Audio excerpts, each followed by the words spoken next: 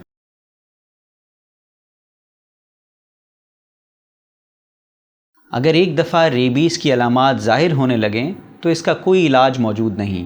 مریض کو مکمل طور پر سکون دینے والی دوائیوں کی مدد سے بے ہوش کر دیا جاتا ہے۔ مریض کے گھر والوں کو ایک الگ اور پرسکون کمرے میں لے جانا چاہیے تاکہ انہیں بہت اعتماد اور شفقت سے بیماری کے بارے میں بتایا جا سکے۔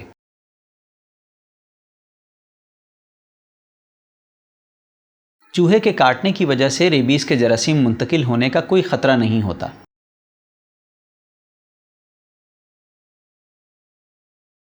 پکا ہوا گوشت ریبیز کو منتقل نہیں کر سکتا، البتہ متاثرہ جانور کے گوشت کو کھانے سے گریز کرنے کی تجویز دی جاتی ہے۔ پاگل جانور کا دودھ یا دودھ کی مصنوعات کے استعمال سے ریبیز کے پھیلنے کا کوئی لیبارٹری یا وبائی ثبوت نہیں ہے، تاہم یہ تجویز کردہ ہے کہ پاگل جانور کے دودھ کا استعمال نہ کیا جائے۔ ایک ہی برانڈ یا روٹ کو استعمال کرنے کو ترجیح دی جاتی ہے، تاہم اگر یہ ممکن نہیں ہے تو کوئی دوسرا برانڈ یا روٹ استعمال کیا جا سکتا ہے۔ بے شمار ممالک میں انٹراڈرمل ریبیز ویکسینیشن 30 سال سے زائد عرصے سے استعمال کی جا رہی ہے اور انٹرامسکولر کی طرح ہی مؤثر ہے۔ لوگوں میں اس بات کی آگاہی کو عام کرنا ضروری ہے کہ ریبیز سے بچاؤ ممکن ہے اگر ہدایات پر عمل کیا جائے۔ یاد رکھیں کہ زخم کو اچھی طرح سے دھوئیں، گھریلو ٹوٹکے ہرگز نہ استعمال کریں اور حفاظتی علاج بروقت کریں تاکہ اس مہلک بیماری سے بچایا جا سکے۔